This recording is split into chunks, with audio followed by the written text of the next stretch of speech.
Hi folks, August 26th, Wednesday on Vancouver Island. Trust everybody's well. Yeah, it's been an interesting couple of days. A while back we had a link to Yeonmi Park's, the North Korean young lady, defector from North Korea, her interview. And it's amazing how many people say that's just right-wing propaganda. Think about that. And I'm not sure if you watched that interview. I'm going to put a link in again, just in case you missed it. And then tell me how that's right-wing propaganda. Simple. I suppose we are, excuse me,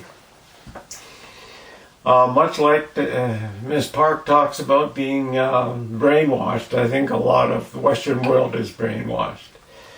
You know, we believe the WHO when they tell us they're working and they're following science. Sort of interesting.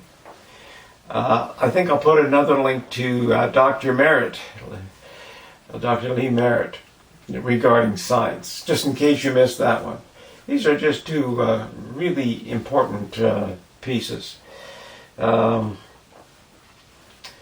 I think we have spent too much time in front of our mainstream media, and I think for at least the last 3 generations, we have been schooled, not educated.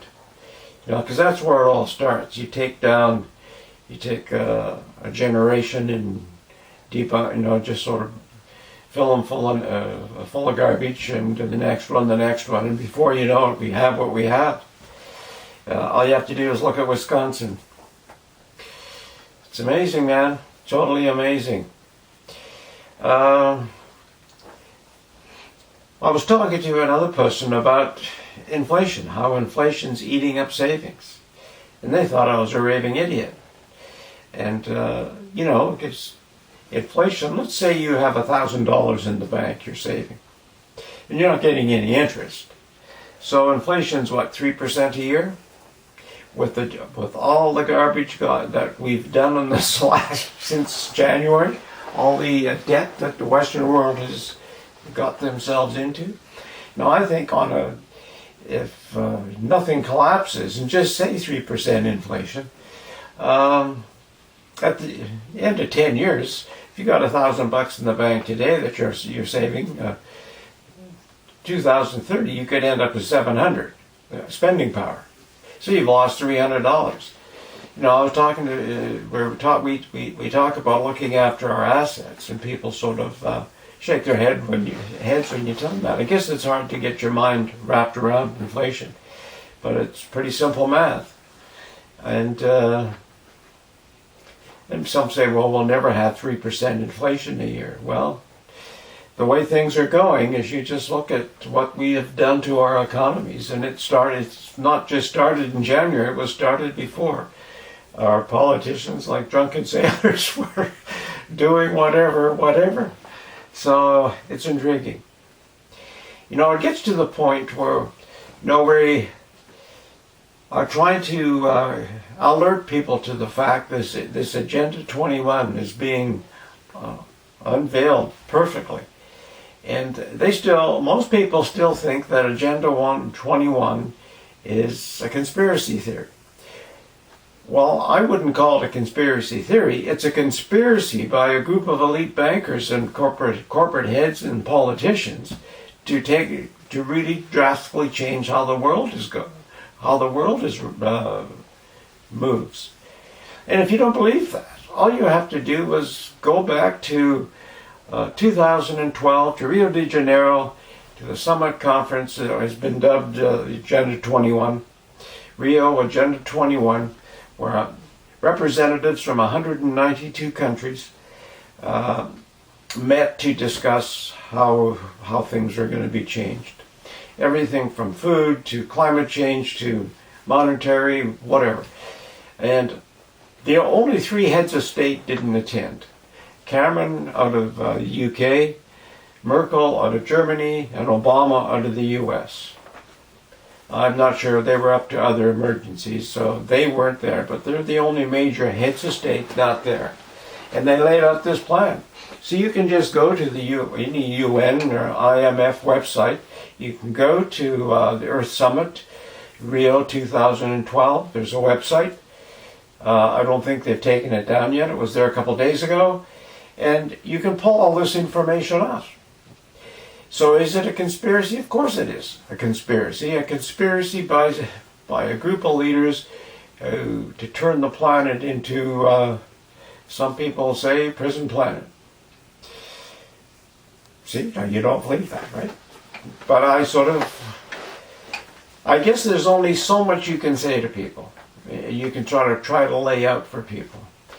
Most of us have closed minds. We don't want to sort of think about it.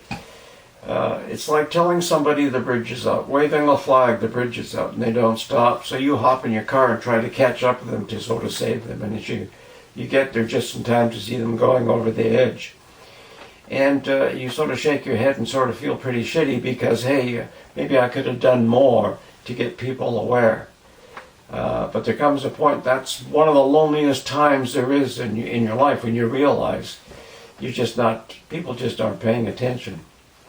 And well, all you can say is, well, what are you going to say? It's people don't want to pay attention. You can't do anything more. The problem is we got to roll along with these clowns, and I guess that's just the way it is. You know, I think it was Aurelius who said, your life is what your thoughts make of it. So I guess that's all we can do. I think I did a bit of writing about that, waving the flag. I think telling people the bridge is out. I might put that in the description as well, if it'll fit. I'll see. But how anyone can listen to Ms. Park and say it's right-wing propaganda, I think that's when you really got to say to people, give your head a shake. I mean, what are you saying? Like a lot of people think socialism and communism is a cool idea. Hell, in the streets of Portland and a lot of cities in the U.S., I mean, they're rioting for that. I saw a bunch of people, a clip from a group in Wisconsin chasing somebody, hollering, beat him up, blah, blah, blah. And all of a sudden everybody scattered because the guy had a gun.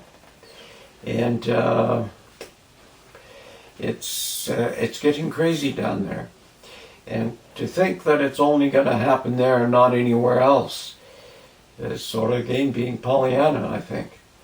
The more we allow lawlessness to continue, I mean, it sort of spreads like a virus. It spreads like the scientific data that we're using with this virus, with this Wuhan moth. Now, every day there's some more crazy regulation that some politician or bureaucrat has come up with, and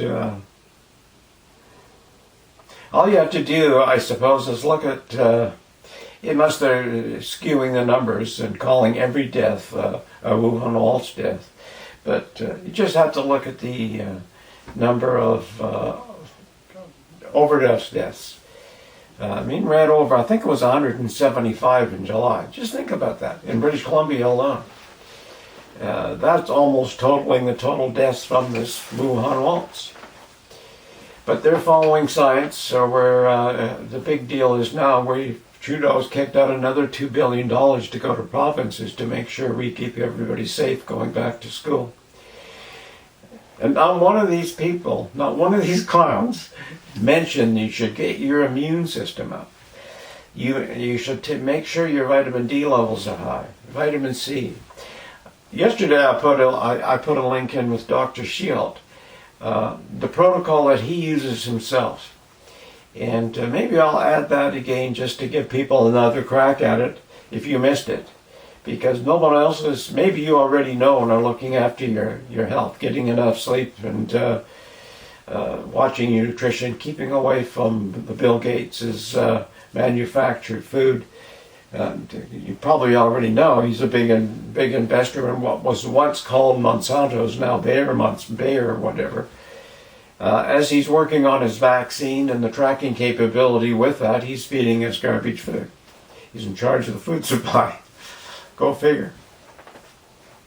And it doesn't make sense until you peel that onion back and find out that the Gates family were high up in eugenics. And eugenics, if you don't know what that is, well, just population control. Just sort of Google it. So it's been an interesting couple of weeks, couple of days. Really interested talking to people how they found that the Yeonmi Park from North Korea is spouting right-wing propaganda. And I challenge anybody to look at that video and come back and tell me that's right-wing propaganda. Take care. Bye for now. See you tomorrow.